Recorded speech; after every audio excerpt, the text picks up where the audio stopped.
Saudara, mari kita berdoa. Tuhan, biarlah firman-Mu yang segera kami dengar dengan hati kami semakin membuat diri kami bersembunyi, berlindung, dan tenggelam di dalam kasih setia-Mu. Dalam nama Tuhan Yesus kami berdoa. Amin. Saudara, mari kita baca firman Tuhan pada Mazmur 103 ayat 4b. Demikian firman Tuhan. Pujilah Tuhan, hai jiwaku. Ia memahkota engkau dengan kasih setia dan rahmat-Nya.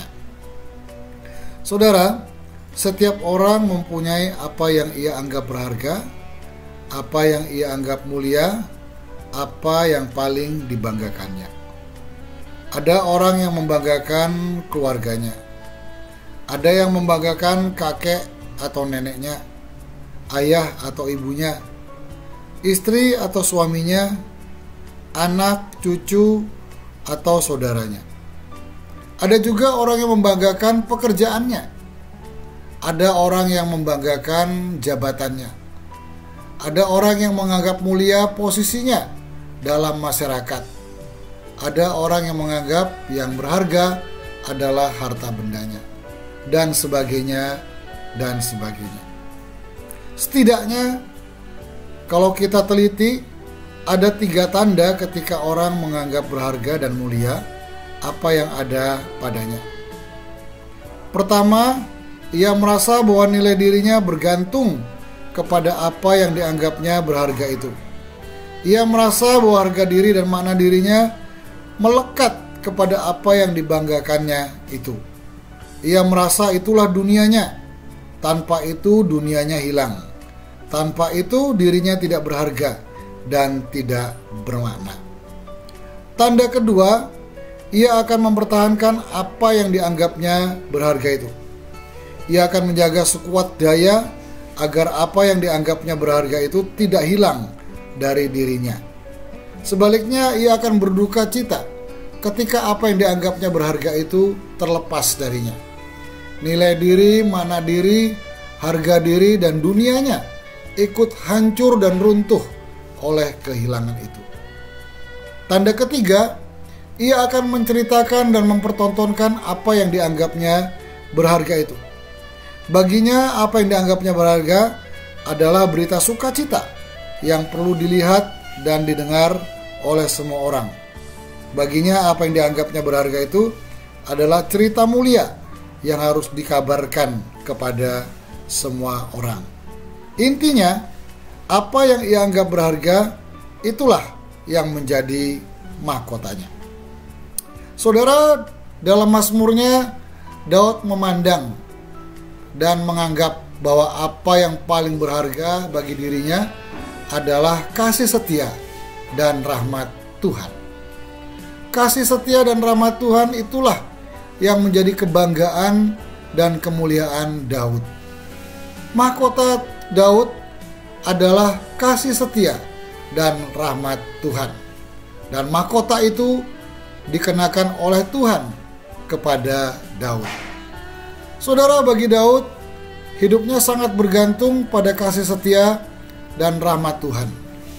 Kasih setia dan rahmat Tuhanlah yang membuat Daud berharga dan bermakna. Kasih setia dan rahmat Tuhan semata-mata yang membuat ia ada dan hidup. Oleh kasih setia dan rahmat Tuhan, Daud dapat menikmati segala kebaikan Tuhan.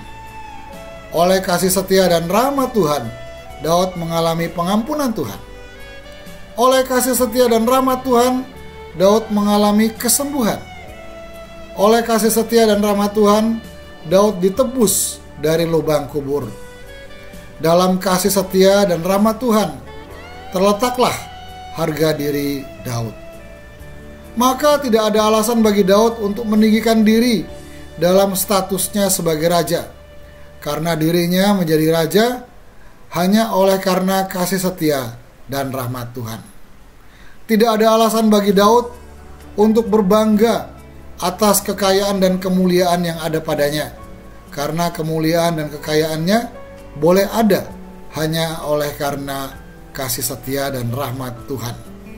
Tidak ada alasan juga bagi Daud untuk takut dan gentar, karena kasih setia dan rahmat Tuhan menjadi perlindungan yang kokoh dan teguh bagi Daud. Tidak ada alasan bagi Daud untuk mengeluh di dalam kesusahan dan kesulitan hidup, karena dalam kesusahan dan kesulitan sekalipun, kasih setia dan rahmat Tuhan selalu ada baginya. Begitu Daud, apapun boleh pergi darinya, tetapi kasih setia dan rahmat Tuhan tidak boleh menjauh dari dirinya. Seakan-akan Daud berkata, tanpa kasih setia dan rahmat Tuhan, aku bukan apa-apa. Pujilah Tuhan, hai jiwaku, Ia memahkotai engkau dengan kasih setia dan rahmat-Nya. Kasih setia dan rahmat Tuhan teruslah kuceritakan, karena itulah mahkotaku. Mari kita berdoa. Tuhan, ampuni kami, betapa sering kami mengabaikan kasih setia Tuhan dalam kehidupan kami. Kami menganggap apa yang ada pada kami itu semata-mata usaha kami sendiri. Itu sebabnya kami menjadi begitu sombong. Kami juga sering menyingkirkan kasih setia Tuhan dan rahmat Tuhan dari hidup kami. Itu sebabnya Tuhan, kami takut dan gentar ketika kami menghadapi bahaya dan kesulitan hidup. Kami seringkali mengeluh di dalam kesusahan karena kami tidak menempatkan kasih setia dan rahmat Tuhan sebagai mahkota kami.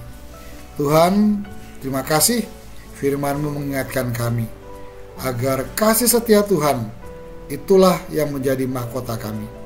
Mahkotai kami Tuhan dengan kasih setia dan rahmat-Mu, sehingga kami terus boleh menceritakan kasih setia Tuhan itu dan mengalaminya dalam kehidupan kami sehari-hari.